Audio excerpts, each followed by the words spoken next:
Uh, yes, we are now live, my Sekuru. Um, Zimbabweans, I'm now going to do a series on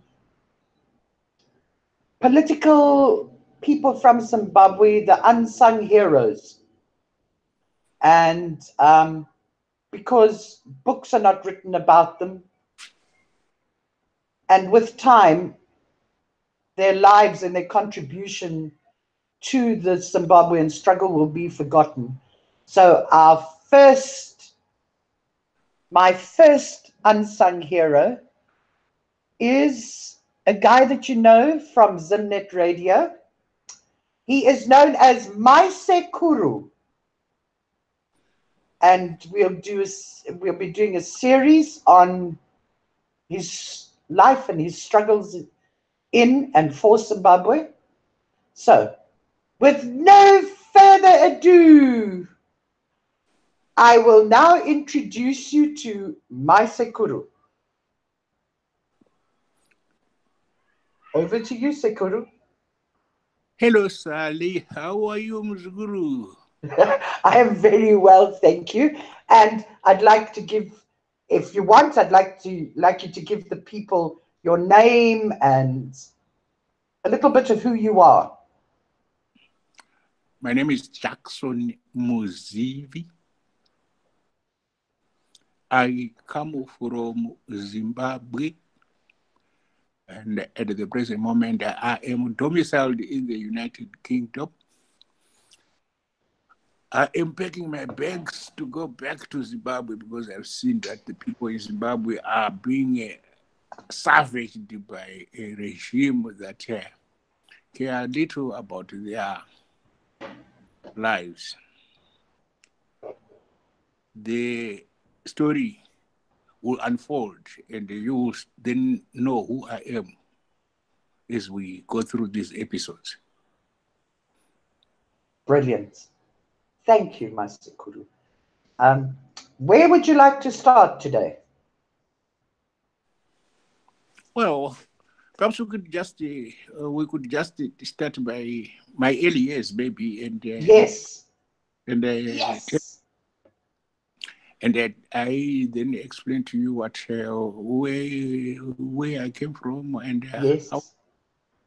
Well, Brilliant. Go ahead. The platform is yours. basically what it is I was born in a family of 8 children. Now we are 12 children. I am the third one. In the first marriage, my mom passed away when I was 18, I think. Yeah, 18. So I grew up in the communal lands. I'm a village boy who grew up doing everything that the village boys do, like herding cattle and goats, tichirumisana nemago and things like that. Tichifimbika pimbidzi matamba, things like that. These are things that I know very well. I used to live on fresh milk from the cow to the mouth while studying cattle, and I did my primary in Pandawana, my primary education in Pandawana, and then moved on to do the last 2 years of primary education at Dombrembava High School. Then I moved on to Deure Secondary School, where I did my O-levels and finished in 1976. Because of the family background, which was not very stable and, would I say, affording. Very deprived family had to go to school using gardening proceeds sales. So I would go to school, start, come on holiday, and go to the garden and head cattle and finish my school that way. That's how I fended for my school. So Just hold on a minute, Sikuru. You grew up under the Smith regime era, isn't it? yeah, I was born in Southern Rhodesia and grew up in Rhodesia, and went into Zimbabwe, Rhodesia, and eventually into Zimbabwe. Sorry for the interruption. Carry on. So, so what then happened is at a school I was probably attending school with people by, especially at secondary school. I was attending a school with people probably twice my age in the same class,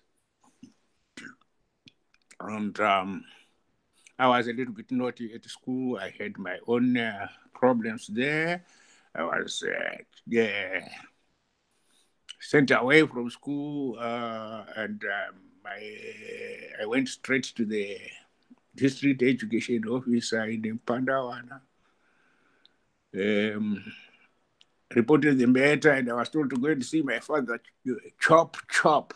So my father was really ruthless, and I didn't know how to approach him. But eventually I had to, so I went back to the residence, and they told my father that I had been chased away from school for mischief. And I gave him the letter. And then I sat in the dark kitchen, and he looked at me with that eye that says, "You are a stupid person." Because he had sold about 6 of his cattle to send me to that school. And now here I was chucked out without any qualification. So the letter said, if you don't bring your child, we are not going to readmit him. I went back, and I was readmitted, obviously. That was during the days of the war now. The war was heavy. There was too much fighting there. So I was punished. My punishment was go to the river and pick up concrete stones, pebbles from the river, said, enough to fill a Land Rover truck that was driven by the headmaster, who was Mr. Johnson then, MD Johnson. I picked the stones the whole day. It was a laborious job, and when he came to collect the stones, he wanted me to load them into the truck again. So I loaded the first truck, and I was told I was to do 10 of them. Whoa! Yeah. So when I was doing the third one, did you have a foshol? No, picking with my hair, my dry hands. Ah. So when I was picking for the second track, I then just decided I'm going back to class. So I ran from the river. It was about 3 miles away from the classrooms. And I ran straight into the office of the headmaster. And I went in there sweating like nobody's business, smelling like shit. And he says, "What's the matter?" I said, hey, you want me to die? I've seen them. They're carrying guns out there. I've seen them.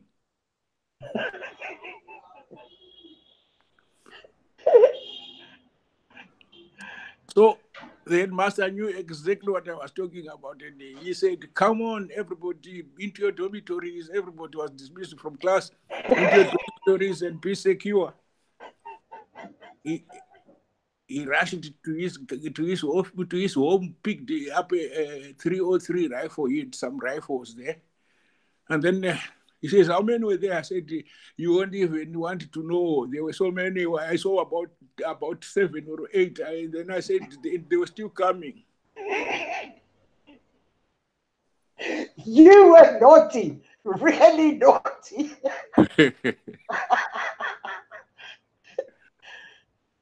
So what happened was everybody was told to keep indoors, because in that school we used to go and collect firewood and look for firewood for ourselves. And, the cooking was done by firewood. It was a very poor school. It's still a very poor school up to now, but it's much, much more improved now. So after that, the headmaster phoned the district administrator's office and told them that There was some sighting of he used to call them CTs, communist terrorists, by one of the young boys that was doing punishment in the Deure River there. And he came here, he was almost fainting. And that was the end of my punishment. So the soldiers came to the school. Well done. And I told them, I counted about 7 to 8, and they were still coming. I don't know how many they were. I just ran away. Well done, Sekuru.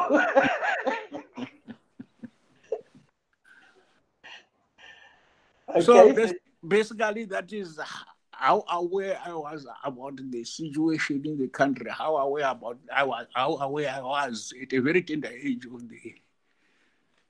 I was doing Form 2, then Form 3, and at that age, I was very much aware of what was going on around our politics. And after all levels, I went to Harare to stay with my father's brother and my very welcoming aunt, who is he was his wife, and she's still alive, and I owe a great deal in my life. I didn't know anything about town life, so you can imagine me being a village boy in the suburbs of Kambo Zuma there.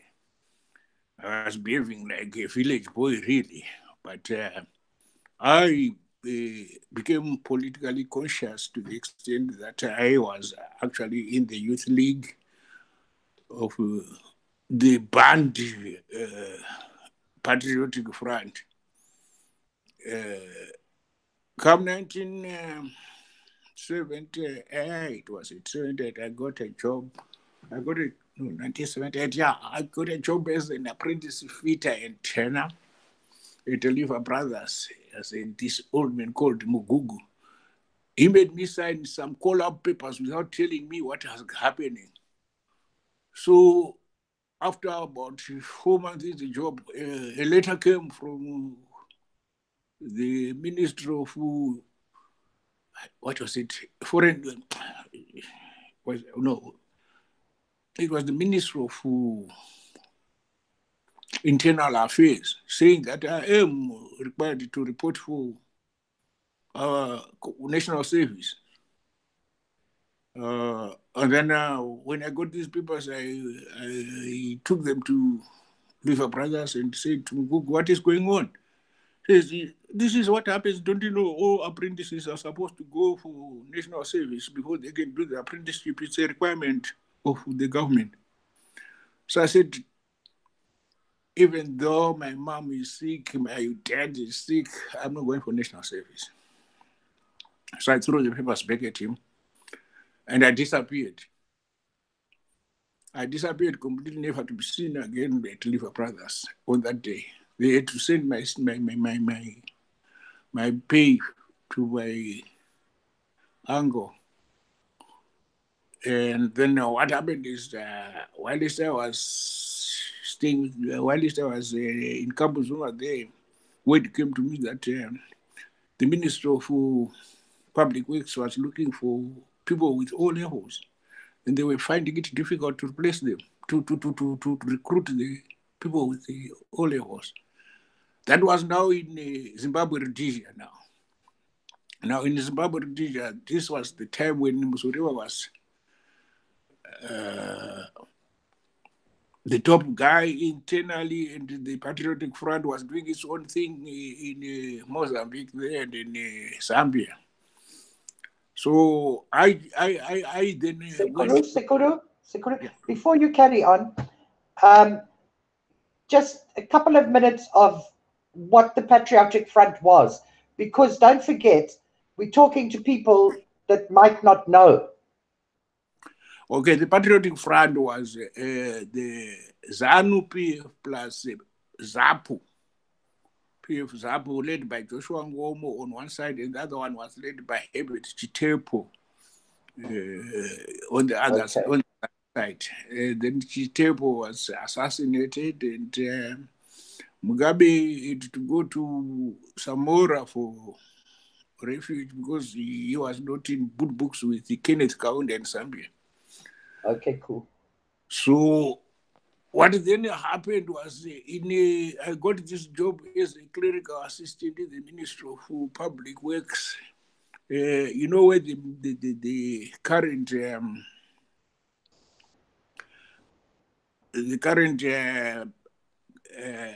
small claims courts are. Uh-huh. That was where my first office was in government. So Okay. I worked there for about a year. And while I was in the office there, some military police came to my office. And they said, look, we've been looking for you for decades. Now we've got you. You are required to go for national service. He said, what is national service? I don't know what it says. We sent you a letter. I said, I never saw that letter. He says, yeah, you saw that letter, and we understand from Mr. Google it, Liver Brothers, that he threw it into his face. Do you know that you committed a crime? And because we are supposed to go national service, we have been told to come and arrest you and take you straight into the barracks. Yo. So I said, okay, let me go and see and tell my uncle that this is the development. They said, no, no, no.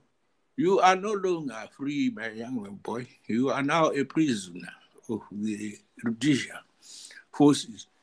And you are no longer going to go and tell your uncle. We will take you to your uncle and tell you that we have now picked you. You are going for national service tomorrow. So they detained me for a whole day. And the next day, in the evening, they took me to my uncle and they told him, look, your boy is going for national service. Any arrangements that you may want to make with him, you can do so for about 30 minutes and then you will take him away. So I was taken away straight into the trucks, into Llewellyn Barracks. And I was wearing these platform shoes and these revolutionary trousers.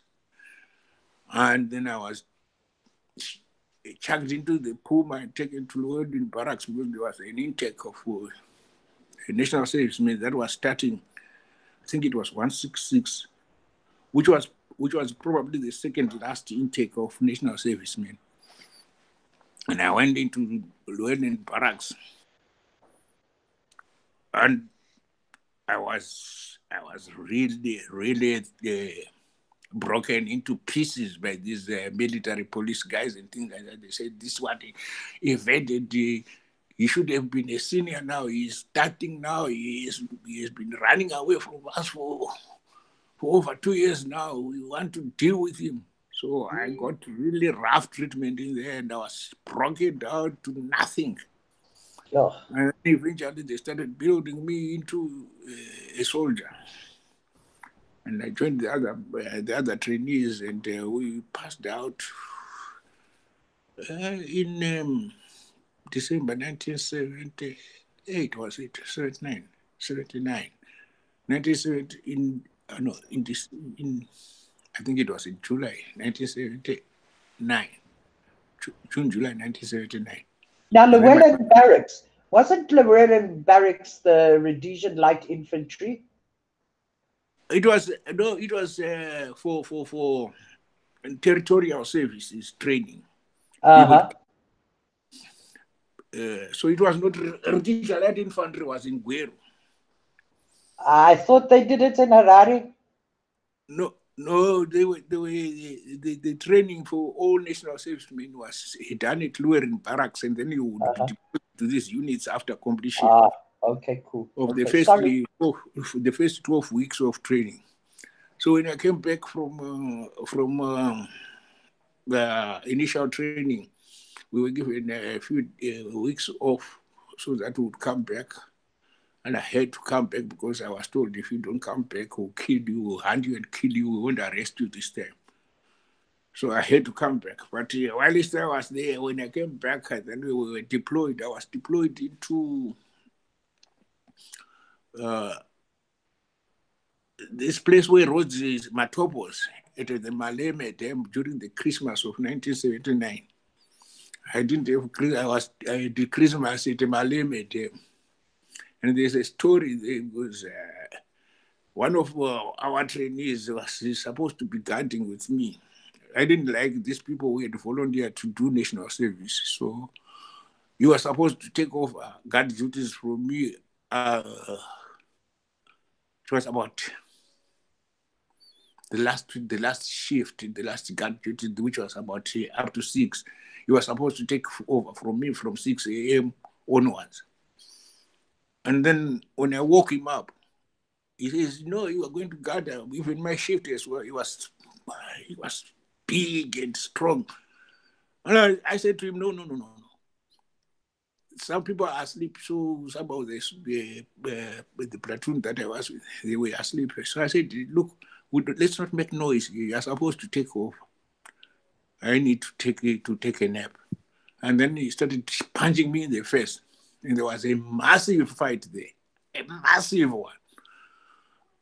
I beat him to a pulp. That boy, what was his name? He was Tavasio. I still remember his name. I beat him to a pulp because when we were going to this camp, he had actually, to this base where we were stationed, he had actually provoked some CIOs at one of the farms on our way when we had stopped to buy some replenishments at a farm compound. At that pub, he had provoked these CIOs, and they nearly shot us thinking we were some rogue soldiers. So I beat him, and the sergeant who was there, the sergeant who was in charge was Pongweni, that was his name. He said to me, you are a terrorist. We know your history, and now you look at what you've done to my soldier here, things like that. I said, look, ask him what he did. Because you only woke up to find the person bleeding everywhere.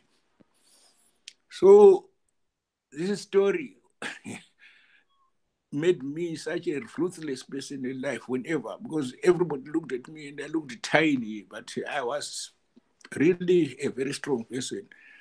And they were strong-willed. And I didn't like this guy because he had volunteered to join the security forces. And I'd been forced into it. So eventually we were then demobilized from the training camp after Christmas. We were sent to our units, and I was sent to 8th Rhodesia Regiment at KG6. So at KG6, I was sent, these guys, they were just telling you, just be pointed, you go there, and I was sent into the kitchen. I didn't like working in the kitchen at all. So I wrote a letter and dropped it in the commanding officer's office and told him that this was terrible because where I came from, I was doing clerical jobs, and you now tell me I must be a cook. I can't do this. It's not good for me. So he says, we are looking for people like you. We didn't know these are your qualifications. Go into Army Pay and Records. So I went into Army Pay and Records.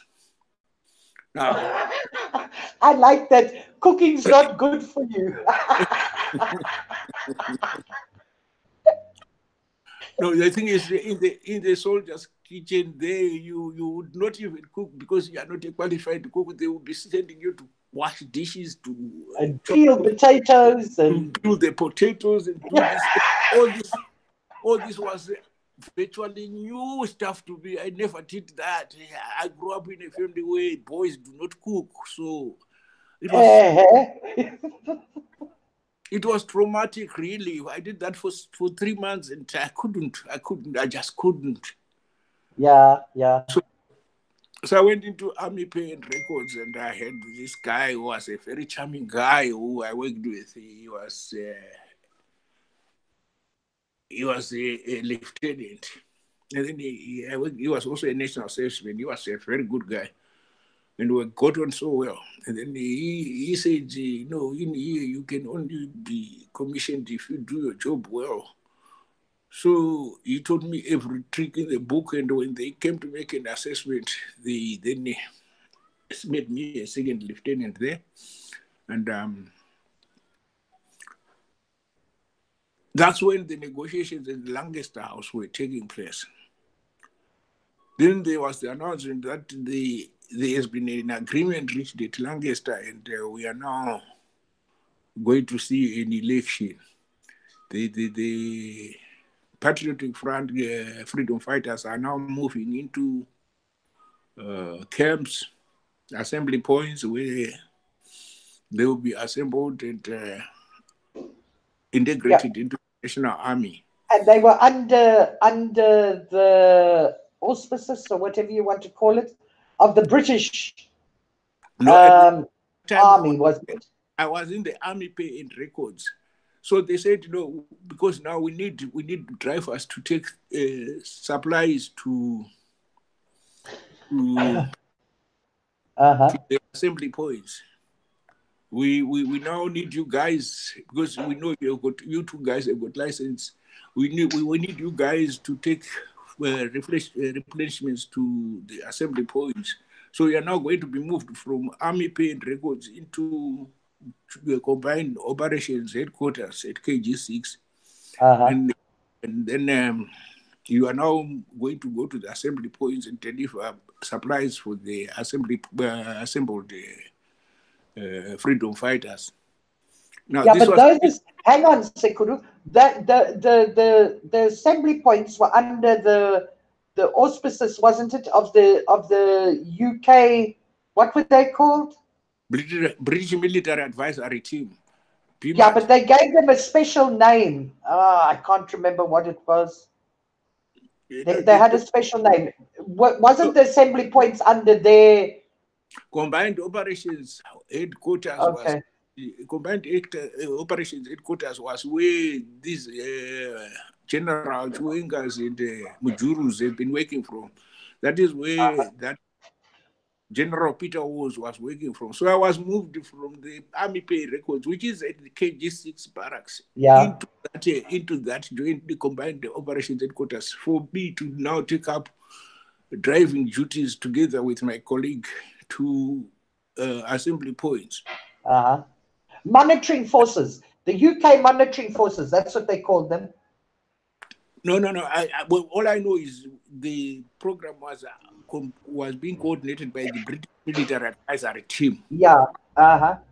And they were the ones that would go out and assemble the freedom fighters at points, and then escort them into the assembly points.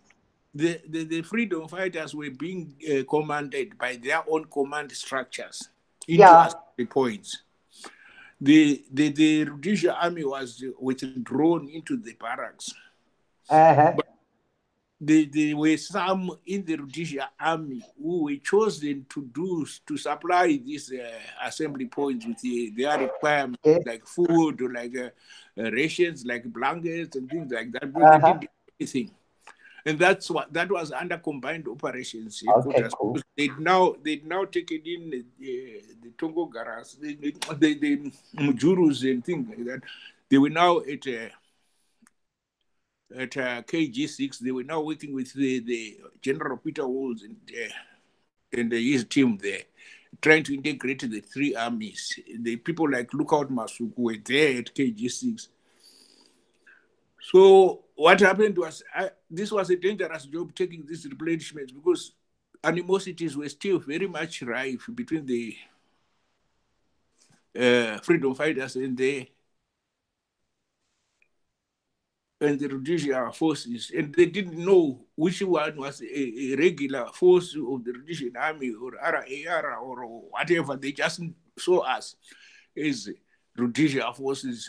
So what we had to do was to go and see the depot commander or the assembly point commander, who was working hand in glove with the British military advisory teams and the lieutenants from the Rhodesia Army, and introduce ourselves, and then tell them that we've come to bring the supplies for the assembly point, and then we would then be allowed to go in and then go into the assembly point to drop their stuff.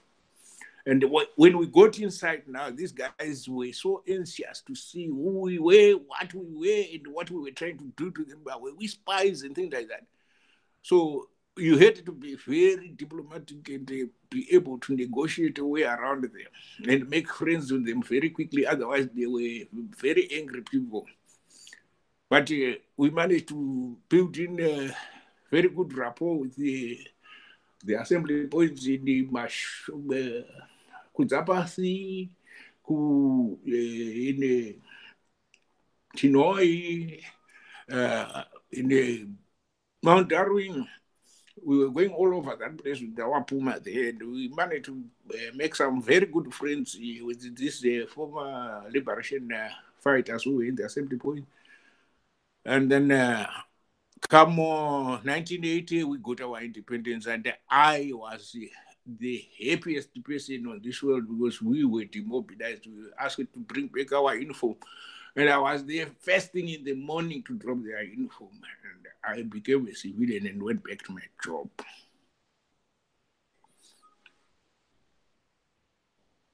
Are you there? Yes, I'm here. Do you want to end? I'm just doing the description and everything for the video. So, do you want to end that here today, and then next week we pick up from there and we carry on? Yes, if we can end up there, because the minute I was demobilized, I became something else. I became a really serious political activist. Yeah.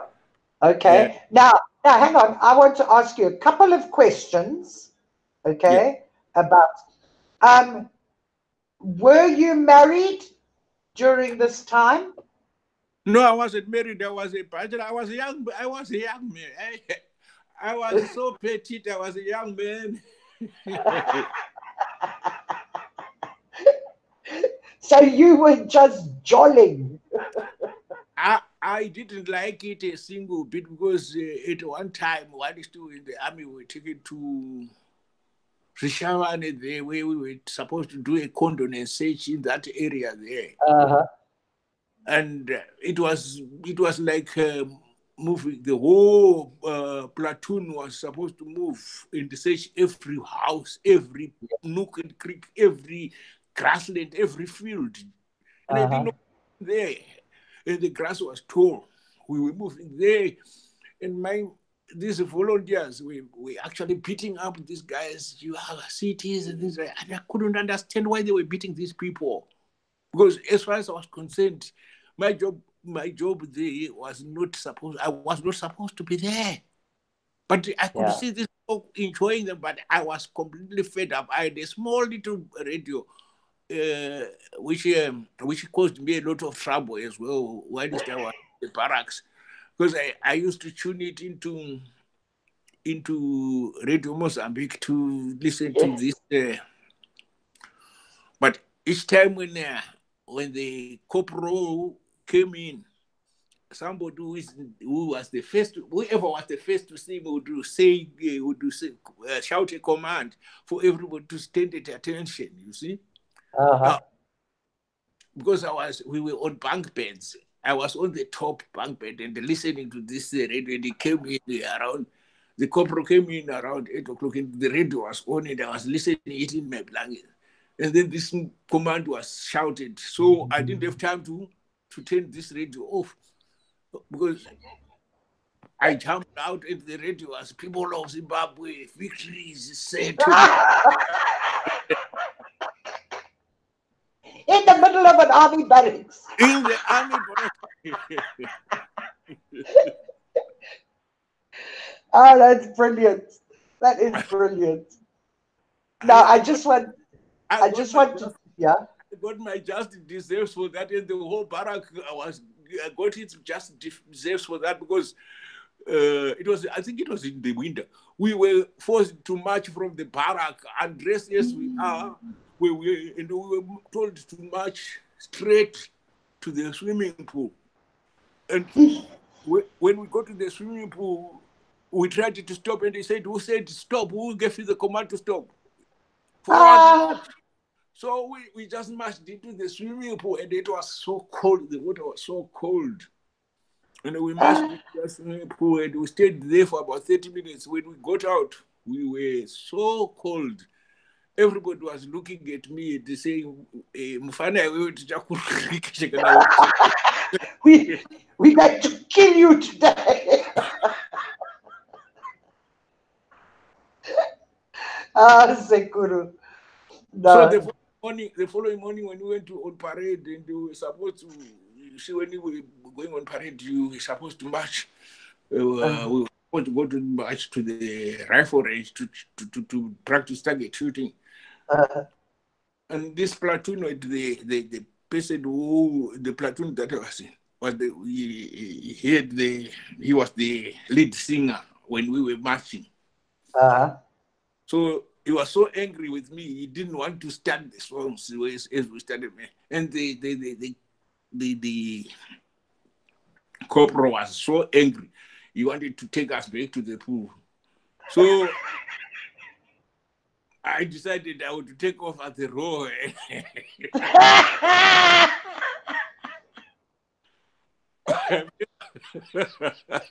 I've never been that cold in my life, I tell you. yeah, well, you are in an army barracks, okay? Yes, And you are listening on a radio Radio to, Mozambique, tuned into Radio Mozambique. yes, exactly. What Yeah. did you think was going to happen to you? It was not the first time, because in the army they used to tell us you can do anything you like, but don't get caught. You see, so this time I was caught. So Yeah, yeah. So and then you, but the problem is you don't get punished. The whole platoon gets punished as well. exactly, that's why they were so angry with me. Oh no.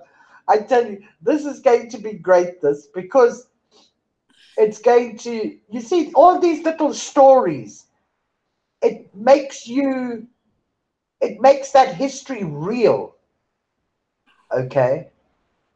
And I don't want to avoid anything that is real, no matter how controversial it might be, whatever it is. I want it because it's your life. Well, I can't change it. It's fact. So you Exactly. know what? You know what that radio? What happened to that radio? Corporal Chair, who was in charge, because we had Sergeant Pollard and Corporal Chair in that platoon. Uh-huh. He literally went berserk and just jumped to sky high and just stomped on it. So when he asked whose radio was it, So we've got to find him. He owes you a radio. no, when he asked whose radio was it, nobody would say whose radio was it, because it fell from the blankets as we jumped out of the. But they all knew it was my radio, but they defended me. They were they defended me.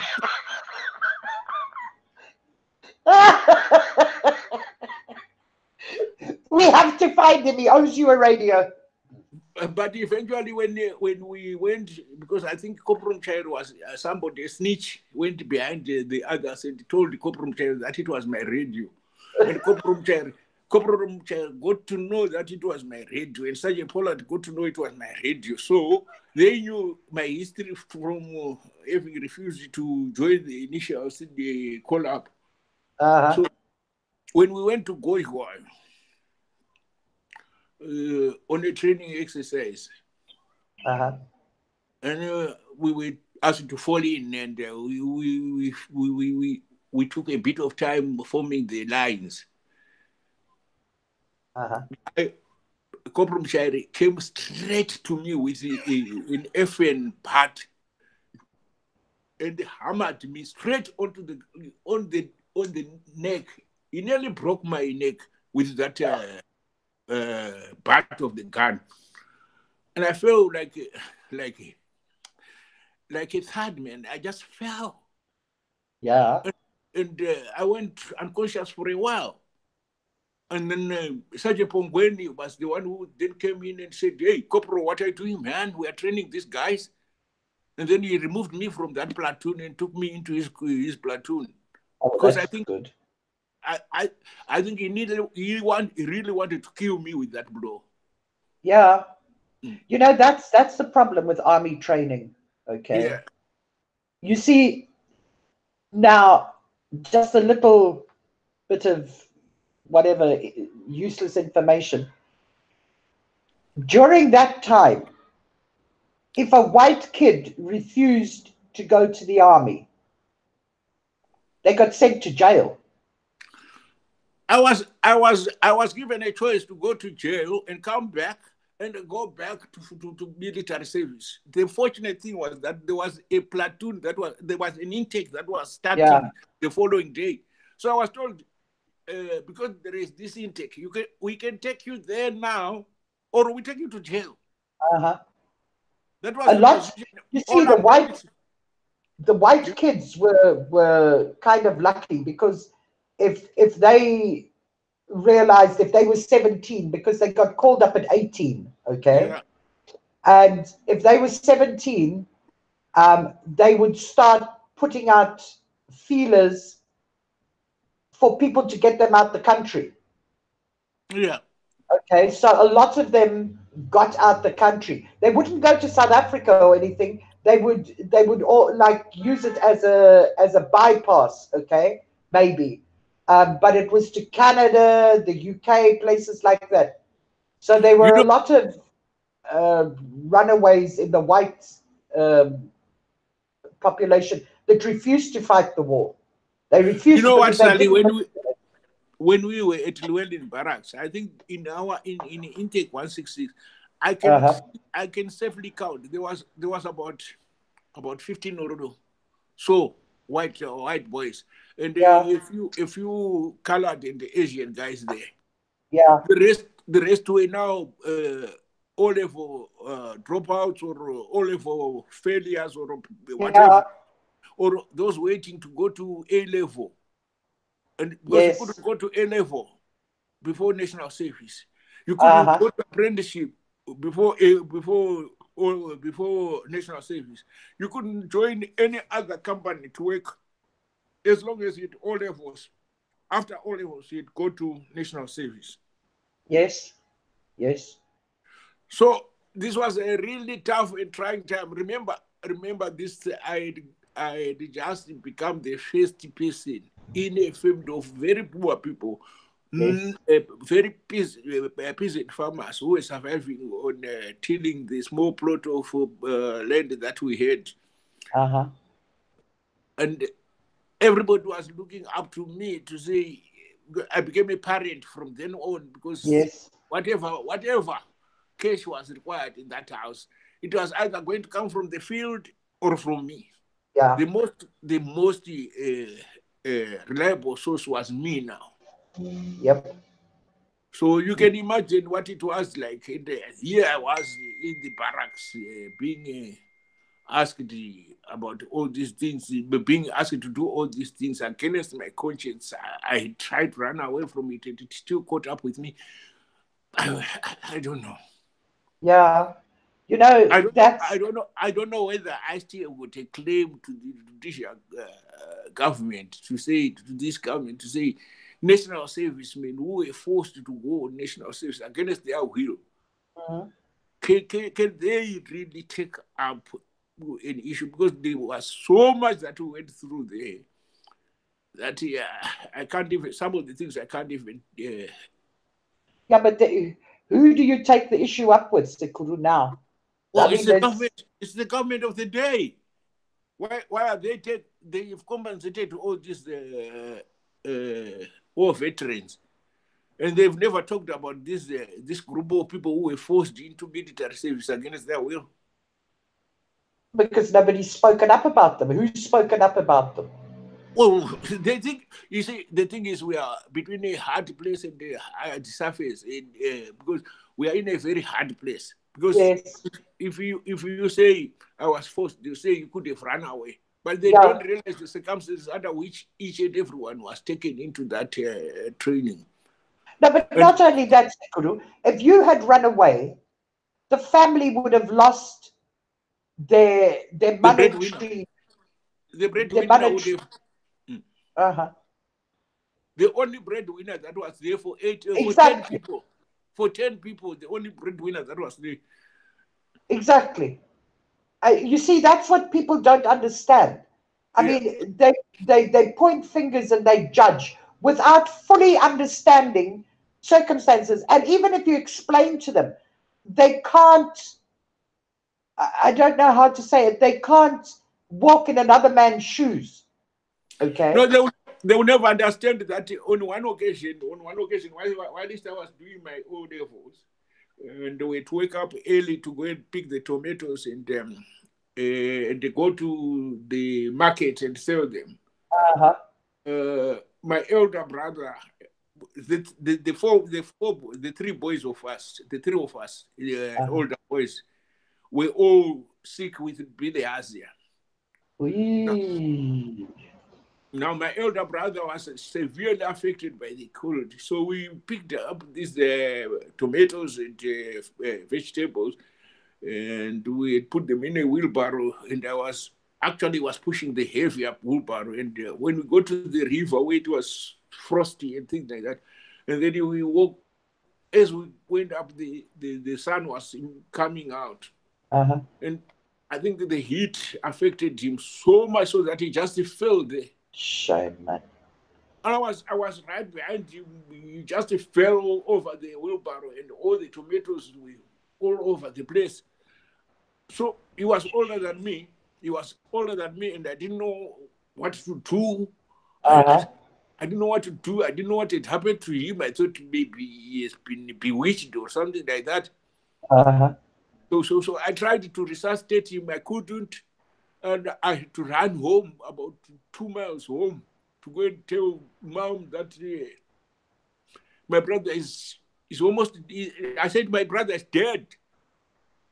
Yo, yo, yo. So my mom and me, we had to run back to this. The old man was not even there.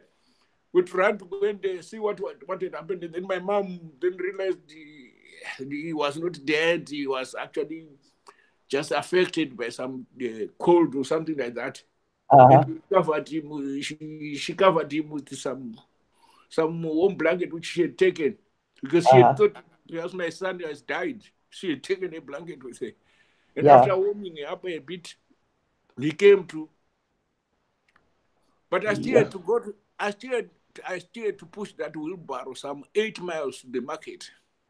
Yeah. Yeah, now I had to do it alone because he was now sick. He was the older one and the more powerful one. So Uh-huh. if I could not do that, I was not going to go to school because I needed the money from those tomatoes. I needed the money from the milk that had to be sold. Shit. And the bilharzia, wasn't there? Couldn't you get any treatment for the bilharzia? No, what then eventually happened was that he was taken to Gutu Mission. No, we were taken to Gutu Mission Hospital. My mother went to Gutu Uh-huh. Mission Hospital and said, my sons are fainting. What is the. Uh-huh. Then she was asked to explain the circumstances. And then she was asked to pay some astronomical amount which she could not afford. So, so what she then did was to take us to go to rural hospital Uh-huh. where it was more affordable. The astronomical amount was in a few The pounds, less than mission. 10 pounds. But it go to rural hospital for the three of us who were affected with the bilharzia. Uh-huh. Pay half a crowd, which was 50 cents, something like that, 50 cents for each of us. And Uh-huh. that was $1.50 for the three of us to be treated. And we were admitted, all of us were admitted. The ability had become so advanced in us that Yeah. we had to be admitted. We spent, my brother spent 2 weeks. I spent a week. And my younger brother, who was not as much affected, was much younger. He spent less than a week and he was back home. Uh-huh. And those bilharzia tablets, I know because my eldest son Yeah. got bilharzia. And those tablets are absolutely awful. They are horrible. The yellow, Oof. Yeah, they're big yellow, big yellow. I used to call them the yellow gobstoppers. they were terrible. But that is something that people will not even understand. That Because that's worms. That's actual worms that are in the bloodstream yeah. from water in the rivers, not running water. It's water that's been stagnant. Yeah, but you see that this is because we were herding cattle and we to go to always Yes. this barefooted into these rivers and into these marshlands, uh, Yeah. herding cattle. So we were always susceptible to this bilharzia, I think. Yeah, and it would enter it's any little cut or anything like that that you had on your legs or your feet or anything, that's where it got in. And Or it came from a snail. you should have seen what happened to me in my food because a worm went into my food and they started eating into my food. Ooh, yes, yes, yes, yes, yes. And I tried everything possible. I tried to burn it. It was not burning. I tried to do whatever. I Uh-huh. tried whatever. It was not burning.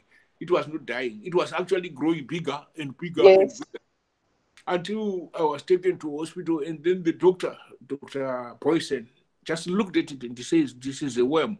We need yes, to we need to kill the worm." So all he did was to freeze freeze yes, the food with was it ether. He used ether, and it yes, froze my food. It was yes. so cold. It was so cold. I could feel it in the bone. Yeah, it's painful, it's so cold. after after a day or two, the worm was no longer moving. Was no longer moving any distance. It was now dead. Yeah, But yeah, I had to. The whole of my foot skin, it to be removed completely yeah. because Uh-huh. of that.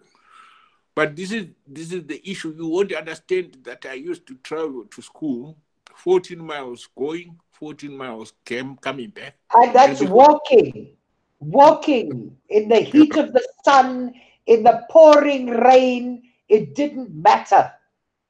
I did barefooted. Yes. Sometimes if you had shoes, the laces were tied together and they put on a stick and then you put them on your shoulder or you throw them over your shoulder and you walked like that. And then when you got to school, you dusted your feet and you put your shoes on.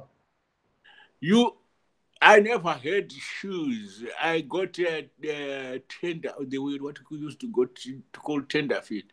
When I was going to secondary education, that's when I got this tender foot, Mm. black ones. And what do you call them now? What do you call I, them? I don't know. Were they made out of the tractor tires? No, no, no, no. These were not sandals. I'm talking about what do you call them? The shoes. Let me ask. Tackies. The techies, yeah. Yeah, What do you call tackies. your shoes? What do you call them? Trainers. They now call them trainers. Okay, fine. But they were not trainers. They were just like techies. You are Yeah, correct. they were tackies. Yeah, that's what I got when I went to secondary. And when I go to school, I was chased away. They said, "We want."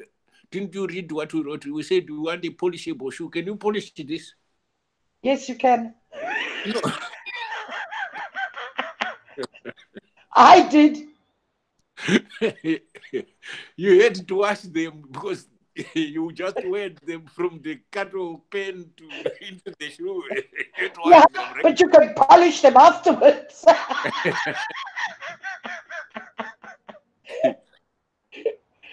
So did they kick you out of school because of that? Yeah, that one I was not even allowed into the classroom. I just had to go back the first day to go and get some shoes. And to get those shoes, it was the whole village had to be approached to borrow money. Yeah, yeah. Huh. And my elder brother then had gone to this thing which you call Wenela to the mines, working the mines in South Africa. Yes. When he came back, eventually, that's when I started wearing some decent clothes and some decent shoes. But those shoes that I got, even the ones that they bought after, they were still not polishable, but they were better plastic shoes you could. Yeah. I remember plastic shoes. And your feet would get so hot inside those things. Yes. Yeah. And when you took them off, the smell from. Yeah. I remember plastic shoes. Ah, you know, there was nobody like they have nowadays where their relatives that are out the country, okay, and they send money to the family. There was none of that.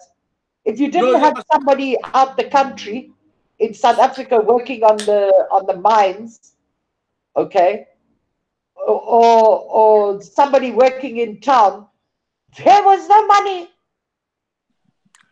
there was nobody with the capacity to look after another person's family. Uh-uh. You each man for himself and God for us all. Yeah, but you know something? We were way more united than Sekuru. Yes, in terms of the family support system, yes. But in And terms of also the the profession, village.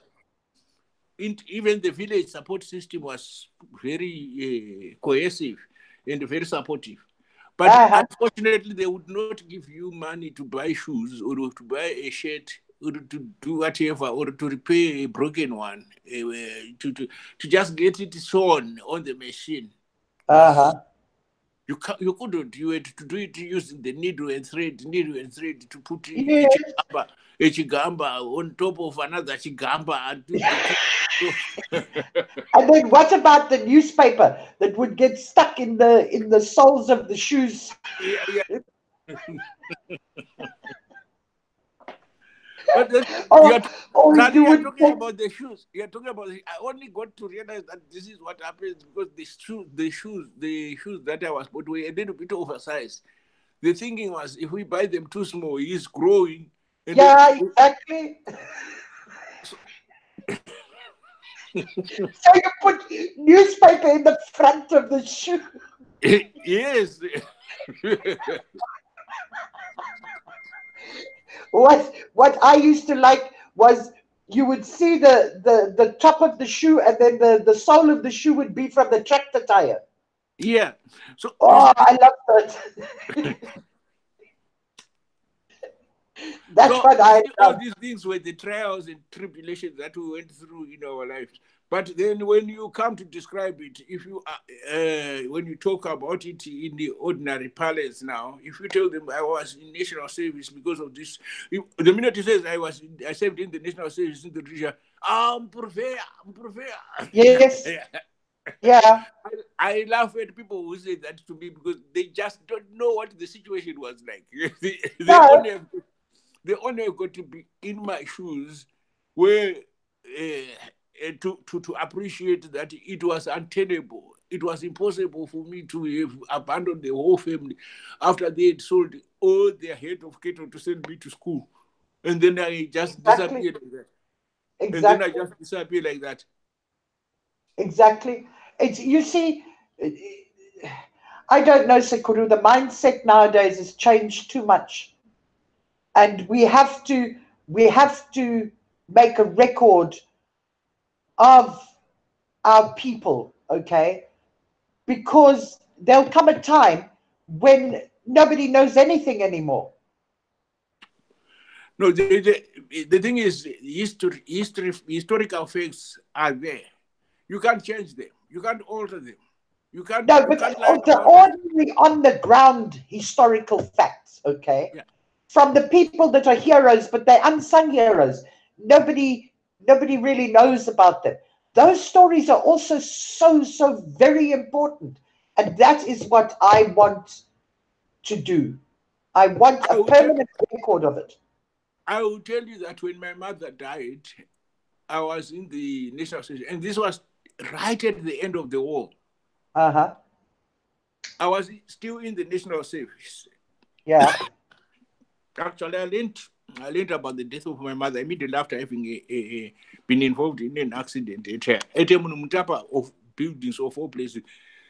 And that was a painful thing because my mother died because she had a cancer on the of the breast cancer, which spread into her left hand, and they tried Uh-huh. to burn it. And my uncle tried everything possible, everything any man could try. My Uh-huh. uncle, my uncle, who I was staying with in Narare, tried everything possible, and it didn't work. It just had outgrown. It Yeah. had become too entrenched for it to be resolved by medication. They tried Uh, to they asked her to chop her hand, and she said, "No, I would rather die with both my hands," and she died. yeah. But to tell you the truth, this uncle of mine was in deep trouble with his family as well because he had nothing to spare, virtually nothing, but he could just barely give the necessary medical support. Yeah. And when I was in this job, half my pay was going towards hair treatment. Yeah. And you must also think that in those days, the treatment isn't advanced like it is now. Yes, Okay. but they could if we they detected if it had not been late Yeah. to If it's an early detection. something could have been done. Yeah. In those days, they would cut off the breast. Yeah, but hairs didn't start from the breast. It started from the thumb and moved on to the breast. Oh. So if So they in fact, detected it in the thumb, they could have actually taken off the thumb and, exactly. and maybe stopped it. Exactly, because when she started complaining, she was peeling peanuts, and then she said, "Dabaiwa," just like that. We were peeling Shame. together. She said, "Dabaiwa," and then trying to treat that prick. Uh-huh. The swelling started. It carried on and on, and no amount of treatment, nothing could stop it. And then Shame. it paralyzed the hand for left hand completely. Yeah.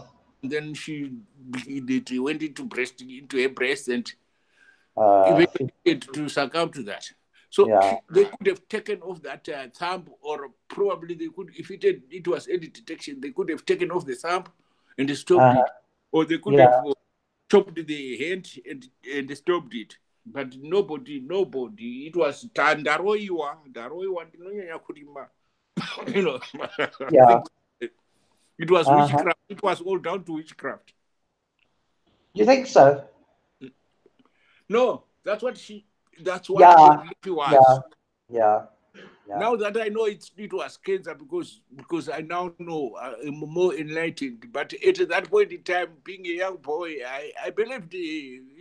Remember, she was the only person that I lived with from birth to Yeah. Yeah. Yeah. yeah. So it's. I mean, yeah. I mean, it's. Look, people believe, even still today. Yeah, even today, people still believe in these things, but naturally, with the knowledge base that we have now, if I was to walk into some family and find a similar situation to that, Yeah. Yeah. I would immediately say, look, this is not a witchcraft. This is cancer. Let's take this person to the hospital and get this thing Yeah. removed. Yeah. Uh-huh. Yeah. No. Anyway, Sikuru, I can hear that you are now getting tired. I am tired. Let me leave it for today. Let me leave it Yeah, here. I can hear it. I, I'm telling you, I love this. It's like going on an adventure. I am enjoying this so much. I can't wait for next week. There are things that we experienced, Musuguru, that you will never even comprehend. You have to be in it to understand it. Yes, yes. The But it next must be recorded. It must be recorded. Yeah. The next episode after life after the army experience and what happened to me will shock you. There's very little that shocks me anymore, Sekuru.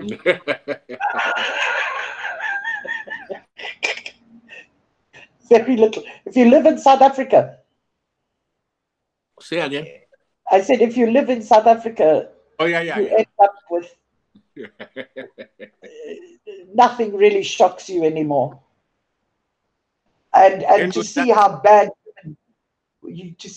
human beings can be to each other. It nearly broke me. The historical background to me, that's what you've got at the moment. What you have not done, what you have not heard is about the family support structures and the social fabric that made me what I am today. But we must do a series on that. That must be part of the series, eh? Yeah. It must be. Yeah, it is very important to understand because while all this was happening, there was also another side of my life that was also carrying on. Yeah, but it must, you know what? It must be in the series so that at the end it all comes together to make the man who you are today. You understand what I'm saying? It all comes together to make the man that you are today. Okay, we'll talk about it and then I'll tell you how I met you, Ambuya, and things like that. That one, I am very excited for that one. I'm very excited. It would be nice to hear Mbuya's side of the story too. That would be very nice. But anyway, okay, my Sekuru, you have a brilliant weekend. And blessings to my Mbuya. All right, Uzuguru. Thank you. And the family, eh? And you take care. Have you got soccer this afternoon? Soccer today, Arsenal is playing in Chelsea. I don't know what is going to happen, but I wish my team well. Yeah, well, I know that it's going to be on here because now hubby has bought an Android box. So now I've got to listen to all the games. Take the remote control and throw it in the toilet. You want me to be killed? Uh-oh. Please. No, I just go to the bedroom and play with my phone. I leave him to do his thing here. But it'll be watched. I don't know the result. Okay. I hope Arsenal wins. And you have a fabulous weekend. And thank you so very, very much. Thank you, Take care, my Sekuru. Bye. Ciao, ciao.